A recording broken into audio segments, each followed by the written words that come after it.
are what we might call the modern middle manager. Ultimately, they are the meat in the corporate sandwich. They're somewhat stuck between the needs of the workforce, who they lead, and the needs of the corporation, who they serve.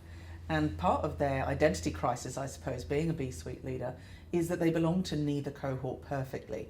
They're too junior to be in the tent of the senior executive, and they're too senior to really be included in their team-based microcultures.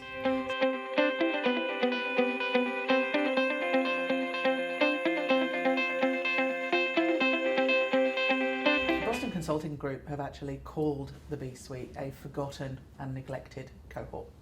It is true, they're too senior to go for classical training. They're very experienced leaders, most of them lead other leaders, so traditional training really doesn't work. And I think the big risk with therefore neglecting them, they're also a very large cohort, so there is a huge expense when you first look into training them and developing them, and I think that's really put people off. And the big risk about being put off developing your B-suite is threefold. I'd say one is confidence. At the moment, we know that CEOs don't have a great deal of confidence in their mid-level leadership groups.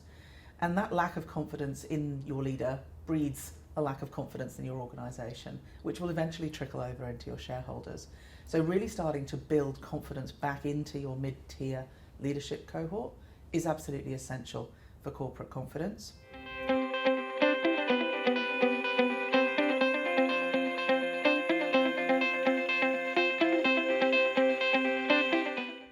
Look, the B-suite cohort is a large cohort of leaders, so there's no question that investment will be on people's minds. They're not going to be cheap to transform. But the upside is twofold. One is in trust, and the other is really in bridging the gap of understanding that's emerging and growing at the moment. I'll explain what I mean. So trust, I think everyone kind of understands the importance of trust within a corporation. It really breeds trust in that corporation. What we know right now from the Edelman Trust Index is that society's default position is mistrust. We know that people leave their leaders in organisations, but in fact what's happening is a little bit of a reversal of that trend. What we're beginning to see is that people are leaving corporate systems. So these are the systems like pay or decision making that have 1,000 frustrations on a day-to-day basis that in the end people are becoming intolerant of as they're rethinking their relationship with work.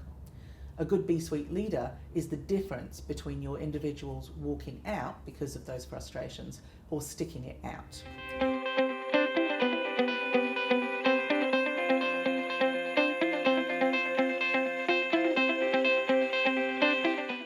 So there's three areas that businesses need to focus to really empower their B-suite to lead the kind of transformation that we need in our organisations coming out of the pandemic.